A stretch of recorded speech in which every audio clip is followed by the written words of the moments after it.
Atin namang tatalakayin ang update sa pabago-bagong klima ng ating bansa.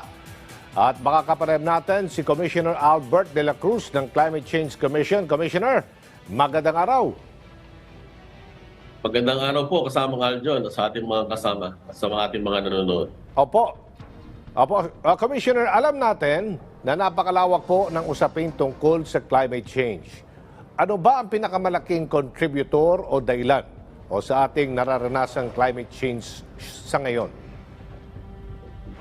Opo, ang sabi po ng siyensya, science-based study from the Intergovernmental Panel on Climate Change, ito po yung science body ng United Nations, na ang siyensya ay nagsasabi na ang tinatawag na anthropogenic activity or human activity ang naging sanhi ng pagbago ng klima, ang pag-init ng mundo o global warming. Ito ay dahil sa mainly mga industrial activity from highly industrialized country o yung tinatawag nating Annex 1 country. Yung paggamit ng carbon fossil fuel at yung paggamit po ng iba't ibang mga nakakalasong chemical sa ating environment o yung tinatawag nating greenhouse gases ay ang pangunahing dahilan kung bakit mayroon po tayong abnormal na klima. Niniwala ba kayo, sir, na isa sa mga big contributors ng climate change ay ang mga malalaki at mayayamang bansa? Ano po ang maaring maging long-term effect nito sa mga maliliit na bansa katulad po ng Pilipinas? Opo, tama po kayo kasamang Aljon. Yan din po ang science-based study na nabanggit nga ho natin na ang nagdulot ng malaking bahagi or the main reason ng tinatawag nating pagbabago ng klima ay ang activity ng mga first world country, yung mga mayayamang bansa. Dahil sa natin tinatawag nating industrial revolution at sa paggamit ng fossil fuel. At ang magiging solusyon lang talaga dyan ay kailangan magkaroon ng shift or transition from fossil-based fuel ay magkaroon tayo ng ginagamit na renewable energy. Na ito ang mandato ngayon, kaya mayroon tayong tinatawag na by 2030, kailangan magkaroon ng 75% reduction ng carbon-based fuel. By 2040, kailangan yung ibang bansa, yung mga mayamang bansa, ay magkaroon na ng 100% or zero emission sa kanilang carbon dioxide. At by 2050, kailangan ng buong mundo ay zero carbon na insofar as carbon-based fuel is concerned. Yan lang po ang tanging paraan. Isa po sa mga kinababahala ng ating mga kababayan dito, Commissioner, ay ang pagbugso ng malalakas na bagyo. At itong nararanasan nating mainit na panahon o ang pagpasok ng El Nino sa bansa. Ito ba ay epekto ng climate change? May magagawa ba tayo rito? Opo, yan po yung mga tinatawag nating climate abnormalities. Yan po ay dulot ng pagbabago ng klima.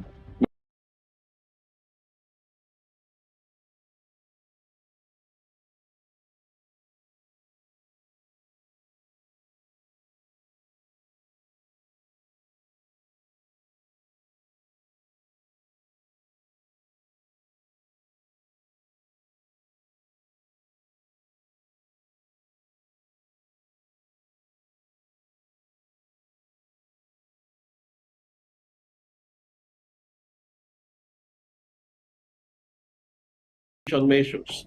Ito yung mga pamamaraan kung saan ang ating bansa at ang ating mga mamamayan ay magkakaroon ng adaptation measures upang magkaroon ng tinatawag nating resiliency. Kapag sinabing resiliency, para bang hindi na tinatablan dahil adapted na tayo bilang bansa at bilang mga mamamayan. Ano po itong mga to? Una, yung tamang paggamit ng ating likas na yaman kasama ang lupa. Kailangan po as much as possible pumasa na ang ating National Land Use Plan. Kasama po dito ay yung mga restrictions at mga magpataw ng mga mabibigat na kaparusahan sa mga sino man ang magkakaroon ng violations. Halimbawa na lamang po dito, yung mga malaking pinsala sa naging problema ng bagyong kalamidad tulad ng Yolanda at Odette. ay yung mga area na hindi dapat maging human settlement, ginagamit talaga as human settlement. Yan yung mga nasa danger zone. Ano yan? Nasa baybaying dagat, nasa estero, etc. At saka yung mga nandoon sa mga land slide area, prone area. Yan hindi talaga pang human settlement yan. At kasama po dito, kailangan magkaroon na ng revision sa ating building code. Ano po yung mga yan? Tignan natin ang ginawa ng ating mga ninuno noong unang panahon. Siguro nakikita natin sa mga probinsya natin, may mga bahay dyan na yung haligi nila matataas at pagkatapos, yung kanilang first floor, you have to walk through. Yan, mayroong hagdanan. Upang yan ay isang adaptation measure, engineering wise, na upang kung magkaroon man ng pagbaha, hindi na kailangang lumipat pa, hindi na kailangang mag-evacuate pa dahil matataas yung bahay. Ganon din makikita natin yung mga unang panahon na mga windows, itong mga bintana. We have wide windows at yan ay mga window na kung mayroon yung kaliwa, mayroon din yung kanan upang yung tinatawag nating free elements of light and air, yan ay tuloy-tuloy. Ngunit ngayon, ang kasalukuyang ginagawa natin, yung ating mga bahay, yung ating mga gusali, at yan ay ating nilalagyan ng mga bintana, at yung mga bintana sinasara natin upang tayo ay bumili ng hangin sa pamamagitan ng air condition. Kaya malaki ang gastos sa kuryente, malaki din ang konsumo sa fossil-based fuel. Ang panukala ho natin we go back to the basic. Ang sabi ng IPCC-UN, we need to look for what we call a science-based solution. Ano yung mga yan? Ang ganda ng tinuro ng ating mga guro nung tayo grade 1, grade 2, Meron tayong kanta, yung Bahay Kubo, kahit munti, Ang Bahay Kubo sa tropical country, like our country, the Philippines, is one of the most sustainable kind of human settlement. Wala tayong pagmimina dyan, Bamboo, very sustainable. Pagkatapos, walang mina, hindi tayo magpuputol ng kahoy. At the same time, we can consider it as a net zero carbon human settlement. Kung sakali man yan ay medyo magkaroon ng sira, maaring mapalitan kagad. Why? Because the requirements and the materials are sustainable at hindi ka na kailangan mag-aircon. Ang kagandahan ho nito makita ho ninyo sana yung bahay mismo ng ating Pangulo, Nung tayo po nakapagbisita sa mismong bahay niya, yung kanyang bahay, yung kanyang roof ay pawid, at elevated. Yan, sustainable housing. We are so blessed as a country, Meron tayong kawayan, meron tayong pawid, pero hindi natin ginagamit. Why? Because we want to become modern. And because of this so-called modernization, we are sacrificing what we call sustainable environmental protection. Kaya we go back to the basic, kasama ng kanta sa Bahay Kubo, Bahay Kubo, kahit munti ang halaman doon ay sari-sari. Kaya dito sa Climate Change Commission, meron po tayong resolution na dinidiscourage natin yung ornamental plants. As much as possible, magkaroon po tayo ng edible planting. Ano pong ibig sabihin niyan? Sa Facebook po, maraming mga hugot lines, Ang sabi ng isang hugot, maganda nga ang iyong rosas, pero wag kang humingi sa akin ng papaya kapag nagtinola ka. Ano pong ibig sabihin natin yan? Ang gaganda ho ng mga tinatawag nating ornamental flowers, Pero ang kalabasa, ang patola, yan din naman po ay may bulaklak. Bukod sa bulaklak, mayroong patong makakaing vegetable. Kaya ito pong policy na ito, kapag ito ay napirmahan na ng ating sekretary ng DNR as alternate chair ng ating Pangulong Bongbong Marcos, ito po ay ating ipapatupad sa ating mga public offices, including sa mga private industries. At hindi na tayo makakakita dito dapat ng mga Bermuda grasses na kumakain ng malinis na tubig. At ang dapat sa tubig na yan ay kailangan iyan ay magamit sa mga edible planting. Edible materials for food security. Opo. Ano ang iba pang mga climate action plan ng inyo pong opisina, Climate Change Commission? Commissioner, bukod po sa inyong mga nabanggit hinggil sa epekto ng pabago-bagong klima dito po sa Pilipinas. Ang ating pong panawagan sa ating mga local government units na ipasa na yung tinatawag nating Local Climate Change Action Plan in a form of an ordinance. Ano pong ibig sabihin yan? Mayroon pong nakapagpasa sa DILG at sa ating tanggapan na meron silang mga resolusyon. Ngunit hindi po uupra na ito'y resolusyon lang, kailangan ito yung mga ordinansa. Kaya meron po tayong joint memorandum circular with the DILG na to cascade information to the different local government units upang ating mga LGU ay magkaroon ng Local Climate Change Action Plan. At ang Local Climate Change Action Plan na yan, ito ay isang batas, ordinansa, na kung saan nagsasaad na kailangan mayroong specific action desk, mayroong action officer, at mayroong tanggapan, opisina, at magkaroon ng tinatawag nating specific local climate action plan in the local level, in the community level, including the village level. At sa ating mga sangguniang bayan, kailangan meron na silang specific committee on climate change aside from the committee on the environment. Kasama po dyan sa ating mga eskwelahan, kailangan mayroong guro na specific climate change action officer. Kasama din po yung tinatawag nating Industry Climate Change Action Plan. Yung mga malalaking malls, malalaking mga subdivisions, mga malalaking mga iba't ibang mga business establishment, kailangan mayroon silang local industry climate change action officer.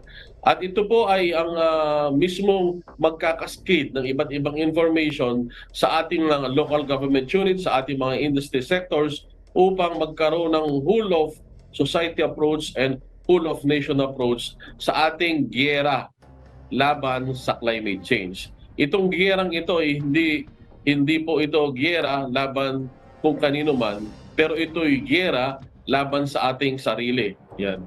Bakit po? Kasi tayo po mismo ang naging sanhi ng pagbabago ng klima, kaya tayo pa rin po ang magiging solusyon upang maibsan ang ating problema sa pagbabago ng klima.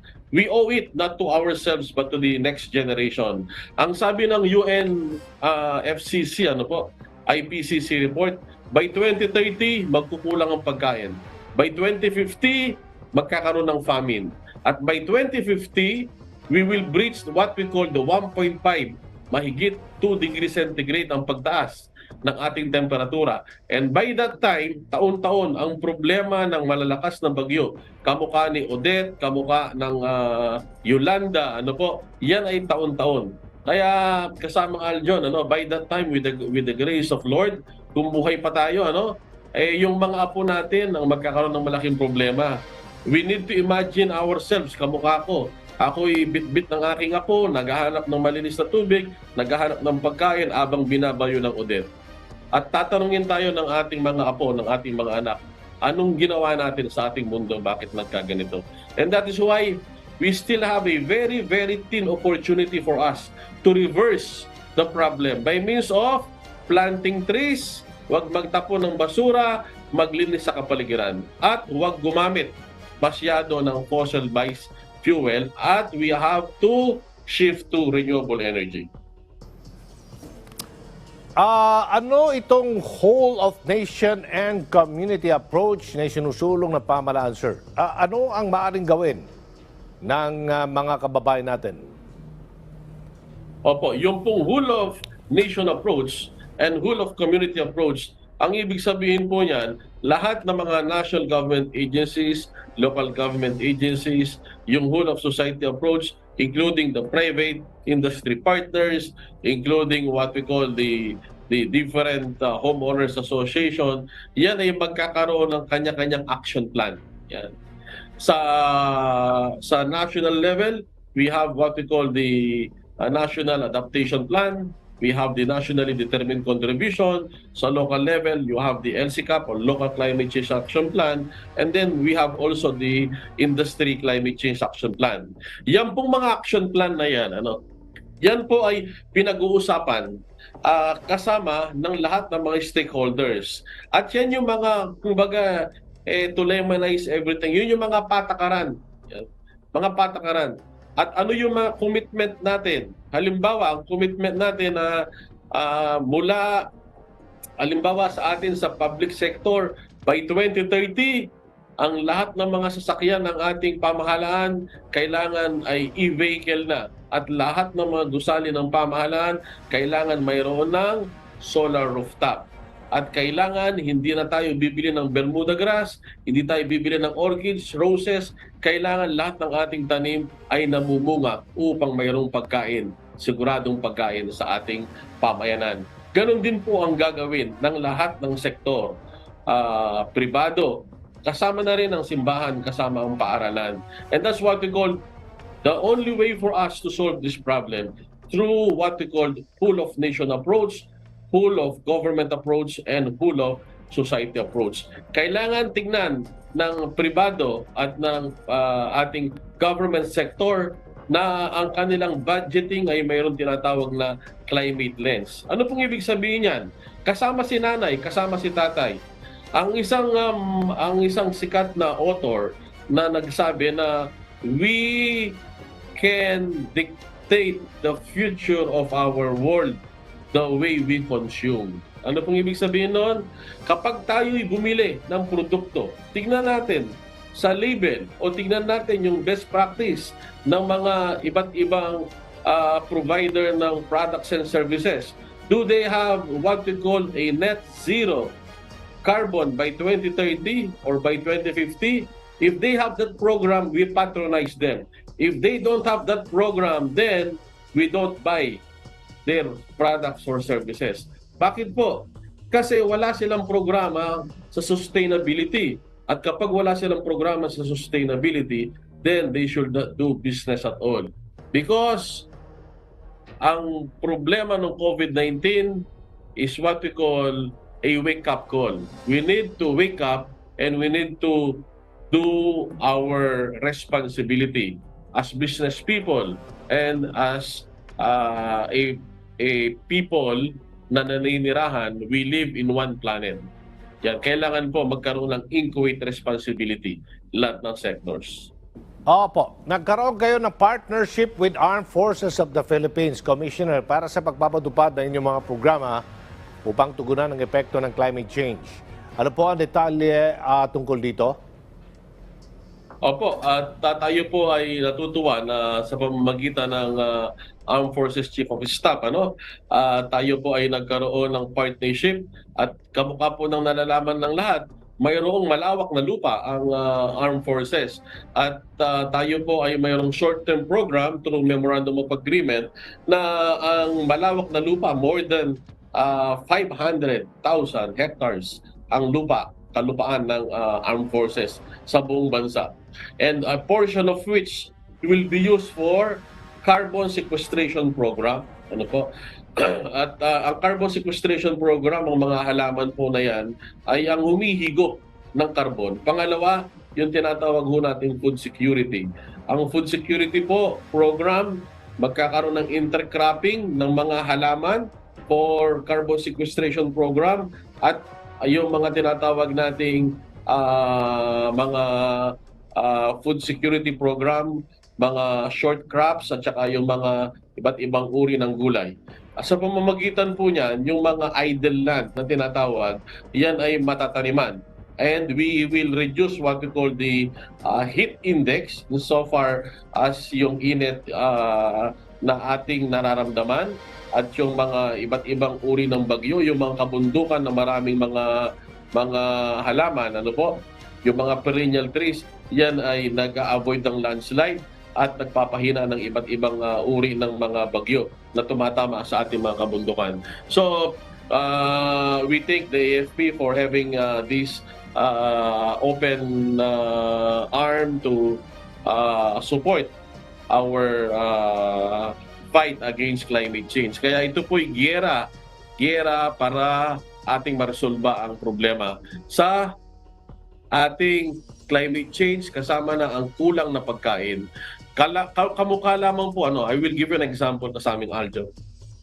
Ang kamote, sweet potato, Philippine sweet potato, kung yan ay ipapalit natin sa mga French fries na nasa mga tinatawa sa mga iba't ibang mga fast food chain, magiging malaki ang impact niyan, socio-economic impact sa mga nagtatanim ng kamote sa ating bayan. Kamuting kahoy, ganun din, yung saging natin. Yung saging, kung lahat ng food chain, magse-serve ng saging, banana, Philippine banana, malaking impact niyan. Yung ating mga kabataan, 7 taon, 6 na taon, yung iba 5 taon, kapag bumili ka sa mga food chain, ang ibibigay nila mga carbonated drinks. Kawawa yung kabataang Pilipino. Kaya yung mga bata, teenager pa lang, may problema ng sakit, diabetic. Why? Because of the food chain, they are serving food that is not intended for our young people. Kaya anong panukala natin? Yung mga malalawak na lupa, lagyan ng Philippine Carabao Buffalo for milk production. Unfortunately, we import more than 70% of our dairy products abroad. So, kung yan ay magiging self-sufficient tayo sa milk, ang ating Philippine banana isi-serve ng ating mga food chain, yung ating Philippine sweet tomato isi-serve ng food chain, wag na tayong mag-import ng french fries. Diyan pa lamang sa bagay na yan, napakalaking socio-economic impact at napakalaking tulong sa ating mga vulnerable sectors like itong ating mga magsasaka. Ang mga magsasaka, together with the fisher folks, are considered to be the vulnerable sectors insofar as climate change is concerned. And giving them the necessary productivity and livelihood will make them resilient. Kasi ang problema ng climate change, ang mga mahihirap na sektor ay ang very vulnerable. That's why we're looking forward by 2030 through this program we'll be having a resilient, higher middle income people. Itong ating mga magsasaka ay matulungan upang magkaroon po sila ng panglaban upang magkaroon ng adaptation measures sa kanilang kani-kanilang mga pamilya through this program kasamang Aljon. Maraming salamat po, Commissioner Albert de la Cruz ng Climate Change Commission. Maraming salamat din po sa pagkakataong makapagserbisyo. Salamat po.